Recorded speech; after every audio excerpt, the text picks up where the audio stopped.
Assalamualaikum guys. Tahu nggak kalian ada World Read Aloud Day pada tanggal 3 Februari? Dalam rangka memperingati World Read Aloud Day, saya akan membacakan sebuah cerita dari buku yang saya susun bersama Mas Reddy Kuswanto. Judul bukunya adalah Dongeng Nusantara Paling Memukau. Ini merupakan satu buku dari seri 12 dongeng. Gambar dalam buku ini diilustrasi oleh Fendi. Dalam buku ini ada 12 dongeng yang berasal dari beberapa daerah di Nusantara. Pada kesempatan kali ini saya akan membacakan dongeng berjudul Bawang Merah dan Bawang Putih. Dongeng ini berasal dari Jawa Tengah. Simak dongengnya ya. Di sebuah desa di masa lampau, tinggallah seorang anak perempuan yang cantik dan baik hati. Ia bernama Bawang Putih. Setelah remaja, Bawang Putih tak memiliki ibu lagi. Kini ia hanya hidup bersama ayahnya. Ayah Bawang Putih adalah seorang pedagang. Ia sering pergi keluar kota selama berbulan-bulan. Bawang Putih sering ditinggal sendirian. Ia ingin memiliki teman. Maka, ayah Bawang Putih pun menikah lagi dengan seorang janda. Sekarang Bawang Putih tak kesepian lagi. Ia memiliki seorang ibu dan kakak tiri. Bawang Merah adalah nama kakak tirinya. Mereka sebenarnya sebaya. Bawang Putih berharap mereka bisa menjadi teman.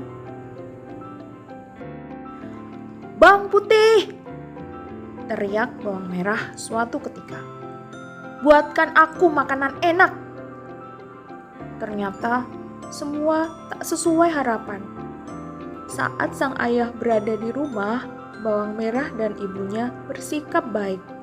Tetapi ketika sang ayah pergi, mereka sangat kasar. Bawang Putih harus mengerjakan semua pekerjaan rumah. Sedangkan Bawang Merah hanya bersolek. Ibu tirinya hanya bersantai-santai saja.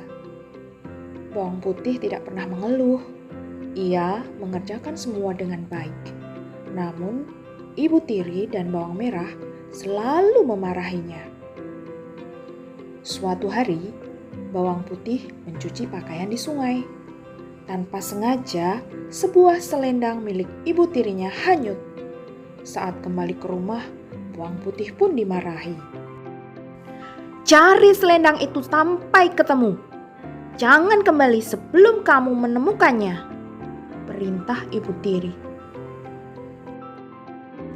"Tapi ini sudah sore, Bu," kata Bawang Putih. "Kami tidak mau tahu. Cari sampai ketemu," balas Bawang Merah. Bawang Putih pergi mencari selendang itu. Ia berjalan menelusuri tepian sungai. Namun, selendang itu belum juga ditemukan. Tanpa terasa, Bawang Putih berjalan jauh ke dalam hutan. Di hulu sungai, ia melihat sebuah gubuk tua. Ragu-ragu, Bawang Putih mengetuk pintu. Tok, tok, tok. Seorang nenek membuka pintu. "Ada yang bisa kubantu, cantik?" tanya sang nenek. Bawang Putih pun menceritakan kisahnya. Sang nenek memang menemukan selendang itu ketika menjala ikan. Ia bersedia mengembalikannya. Syaratnya, Bawang Putih harus tinggal di gubuk itu selama seminggu. Selama tinggal di gubuk itu, Bawang Putih membantu si nenek.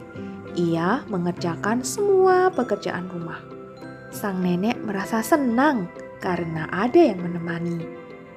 1 minggu berlalu. Si nenek memenuhi janjinya. Ia memberikan selendang itu. Sebelum bawang putih pulang, sang nenek memberikan labu sebagai hadiah. Pilihlah labu yang kau sukai, pinta sang nenek. Bawang putih lalu memilih labu yang paling kecil. Sesampainya di rumah, Ibu Tiri dan bawang merah memarahi bawang putih. Mereka berebut labu yang dibawanya. Saat dibelah, ternyata labu itu berisi perhiasan yang sangat indah. Ibu Tiri dan bawang merah merasa iri.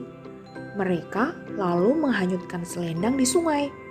Setelah itu, mereka pun menyusuri sungai sampai ke gubuk sang nenek. Sang nenek menyambut mereka dengan ramah.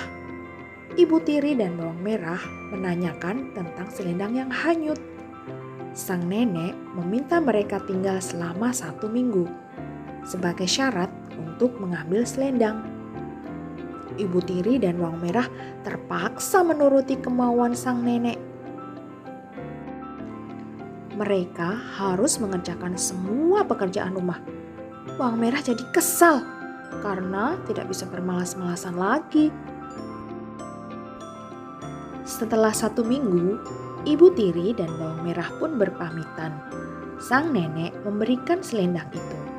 Ibu Tiri dan bawang merah meminta hadiah labu. Bisakah kau memberikan labu seperti milik bawang putih? Pinta bawang merah. Tentu, pilihlah yang kau sukai, kata sang nenek. Bawang merah memilih labu yang paling besar. Ia berpikir di dalamnya pasti banyak emas dan perhiasan. Karena sudah tak sabar, Ibu Tiri dan bawang merah pun pulang. Mereka segera membelah labu itu. Mereka sangat terkejut. Ternyata labu itu tidak berisi perhiasan. Di dalamnya terdapat binatang-binatang berbisa. Ular dan kalajengking mengerubuti ibu dan anak itu. Bawang merah dan ibunya pun pingsan karena ketakutan. Demikianlah salah satu dongeng dalam buku Dongeng Nusantara Paling Memukau. Terima kasih sudah menyimak. Wassalamualaikum warahmatullahi wabarakatuh.